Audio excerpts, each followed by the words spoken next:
Tingkatkan pelayanan berbasis digitalisasi, BPJS Kesehatan terus melakukan transformasi.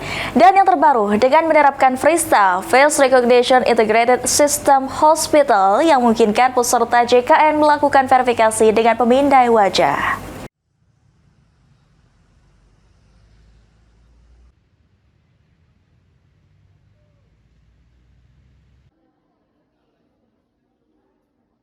Untuk memberikan pelayanan yang cepat, mudah, dan setara bagi masyarakat peserta Jaminan Kesehatan Nasional, BPJS Kesehatan terus melakukan transformasi berbasis digitalisasi. Di sini sekarang kakak sama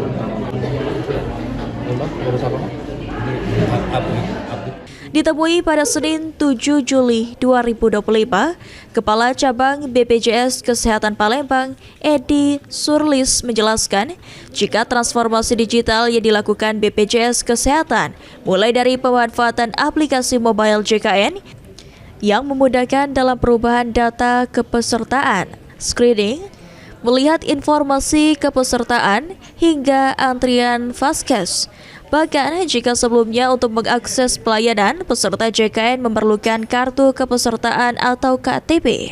Saat ini BPJS Kesehatan mulai menerapkan Frista atau Face Recognition Integrated System Hospital di 49 rumah sakit di Palembang khususnya, yang memungkinkan peserta JKN melakukan verifikasi dengan memindai wajah. Dengan transformasi digital ini, Palembang khususnya sudah meraih predikat Universal Health Coverage dengan cakupan 98,69% dan tingkat keaktifan 78,91%. Ini estimasinya malam Ibu ya?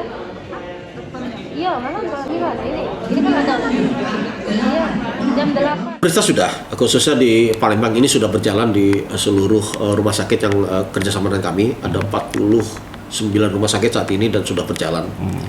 Dan mudah-mudahan ini juga kan dalam tahap implementasi ya. Mudah-mudahan ada masukan-masukan juga dari fasilitas kesehatan. Karena ini bentuknya kerjasama, tentunya fasilitas kesehatan juga kami minta masukan terkait pengembangan Frista ini. Dengan transformasi digitalisasi BPJS Kesehatan, salah satu peserta JKN Samsul mengaku dimudahkan. Seperti mendaftar di Vaskes sudah bisa dilakukan melalui aplikasi mobile JKN.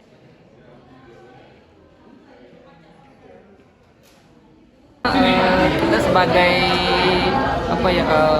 masyarakat ya sangat terbantu karena segala sesuatunya ini serba digital dan segala proses pendaftarannya juga mudah ya. Apalagi sekarang berobat ke rumah sakit atau ke vaskes kan sekarang kan daftar JKN ya, jadi sangat dimudahkan dengan adanya digitalisasi ini. Yang dimana ditambahkan Samsul, dirinya datang ke kantor BPJS Kesehatan Cabang Palembang untuk mengurus kepesertaan keluarganya dan tidak ada antrian yang terjadi. Sandi Pratama, PAL TV.